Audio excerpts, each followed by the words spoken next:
अगर संविधान हमारी ताकत है तो बाबा साहब उसके रक्षक है। अगर संविधान हमारा कवच है तो बाबा साहब उसके जनक है। बाबा साहब भीमराव अंबेडकर। जानते हैं इनके जीवन की पूरी संघर्ष भरी कहानी। डॉक्टर भीमराव रामजी अंबेडकर। ऐसे महान व्यक्ति का जन्म 14 अप्रैल 1891 को मध्य प्रदेश के इंदौर जिले के मऊ नामक स्थान पर इनका जन्म होता है। ये इतने महान व्यक्ति थे, इन्होंने ऊंच नीच का, जातिवाद का, जाति धर्म सबका विरोध करते हुए, कोई जातिवाद, कोई छुआछूत, कोई ऊंच नीच कुछ नहीं है, सभी लोग समान है, सबको समानता का अधिकार है। इनके पिता का नाम रामजी मालोजी सकपाल जो सेना में सूबेदार थे और इनकी माता का नाम भीमाबाई था। इनका जन्म दलित वर्ग में महार कास्ट में जन्म हुआ था। इनको दलित वर्ग में जन्म लेने के कारण बचपन से जातिवाद, छुआछूत, ऊंच नीच का सामना करना पड़ा। इन्होंने बचपन में बहुत दुख देखे। इनके संघर्ष की कहानी बचपन से शुरू हो जाती। जब ये बचपन में पढ़ने जाते थे तो इनको क्लास में अलग बिठाया जाता था। क्लास में बच्चे इनसे बहुत दूरी बनाकर रखते थे, इनसे बोलते नहीं थे, इनसे छूते नहीं थे।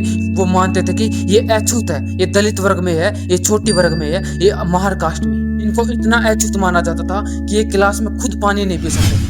जब पियोन आएगा तो इनको पानी पिलाएगा और पानी भी ऊपर से डालेगा, वो तब पीना पड़ेगा इनको, बहुत ऊपर से डालेगा तो पियोन भी इनको छू ना सके। और जिस दिन पियोन नहीं आएगा इनको प्यासा ही रहना पड़ता। इतनी संघर्ष भरी कहानी, कितना दुख भरा जीवन था। इतना दुख देखा बचपन में कि दिल को एकदम कठोर पत्थर बना लिया। इनकी प्रारंभिक शिक्षा सतारा व मुंबई में पूरी हुई। ये उच्च शिक्षा प्राप्त करने के लिए कोलंबिया यूनिवर्सिटी USA में गई। वहां से इन्होंने मास्टर डिग्री प्राप्त की और PhD की डिग्री प्राप्त की और आगे की पढ़ाई के लिए वो लंदन गए, लंदन स्कूल ऑफ इकोनॉमी। वहां से DSc की डिग्री प्राप्त की, डॉक्टर ऑफ साइंस। ये एजुकेशन में इतने महान व्यक्ति थे कि इनके पास 32 प्लस डिग्री थी। उस टाइम पे 32 प्लस डिग्री, आप सोचिए कितने महान व्यक्ति थे, कितने एजुकेटेड व्यक्ति थे। और अपनी पढ़ाई पूरी करने के बाद में ये भारत लौटे और भारत में आने के बाद वही स्थिति, छुआछूत, जातिवाद, भेदभाव। और इन्होंने कसम खाई कि मैं जब तक छुआछूत, जातिवाद, भेदभाव को खत्म नहीं कर देता तब तक मैं शांत नहीं बैठूंगा। और इन्होंने दलितों को अधिकार दिलाने के लिए संघर्ष किया, उनके लिए कार्य शुरू किया। इन्होंने शिक्षा व जागरूकता को जन जन तक पहुंचाया। इन्होंने लोगों से कहा, शिक्षित रहो, संगठित बनो और संघर्ष करो। जब तक तुम संघर्ष नहीं करोगे तब तक तुम्हें अधिकार नहीं मिलेगा। अधिकार मिलते नहीं, अधिकार को छीनना पड़ता है। इसलिए तुम शिक्षित रहो, संगठित बनो और संघर्ष करो। और मैं आपके साथ हूँ, बाबा साहब भीमराव अंबेडकर।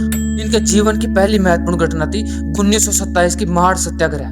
महाराष्ट्र के महाड़ में एक तालाब था, चौंदार तालाब। ये तालाब सरकारी तालाब था। इस चौंदार तालाब पर सभी लोगों को समानता का अधिकार था, सभी लोग समान रूप से पानी पी सकते थे।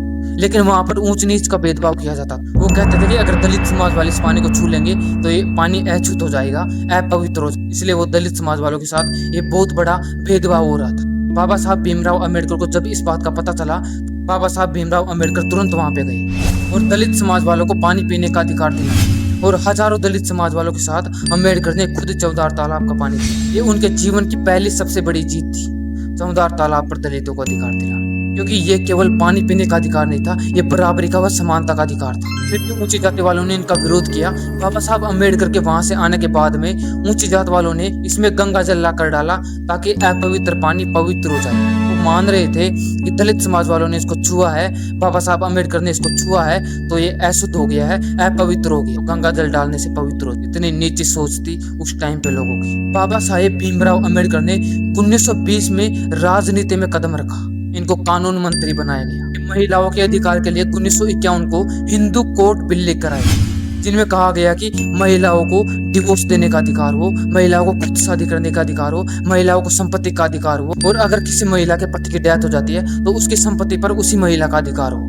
लेकिन जब इसे अस्वीकार कर दिया गया, नहीं माना गया, तो इन्होंने अपने कानून मंत्री पद से इस्तीफा दे दिया कि अगर हिंदू कोड बिल को नहीं माना जाएगा, इसे लीगल नहीं माना जाएगा, इसे स्वीकार नहीं किया जाएगा, तो मैं अपने मंत्री पद से इस्तीफा देता हूँ। और उसी वक्त अपने मंत्री पद से इस्तीफा दे दिया। कितने महान व्यक्ति थे, आप सोचिए कितने महान। इन्होंने लिखा भारत का संविधान। 2 वर्ष 11 माह और 18 दिन में पूरा हुआ भारत का एक ऐसा संविधान जिन्होंने जातिवाद, छुआछूत, ऊंच नीच का विरोध करते हुए सबको समानता का अधिकार दिए। अगर मैं कहूँ कि बाबा साहब भीमराव अंबेडकर ना होते तो आज दलित समाज को जो बराबरी का अधिकार दिया गया है वो कभी मिल नहीं पाता, और अगर मिलता भी तो इतना नहीं मिल पाता जितना बाबा साहब भीमराव अंबेडकर ने दिया। ऐसे महान व्यक्ति का निधन 6 दिसंबर 1956 को दिल्ली में होता है।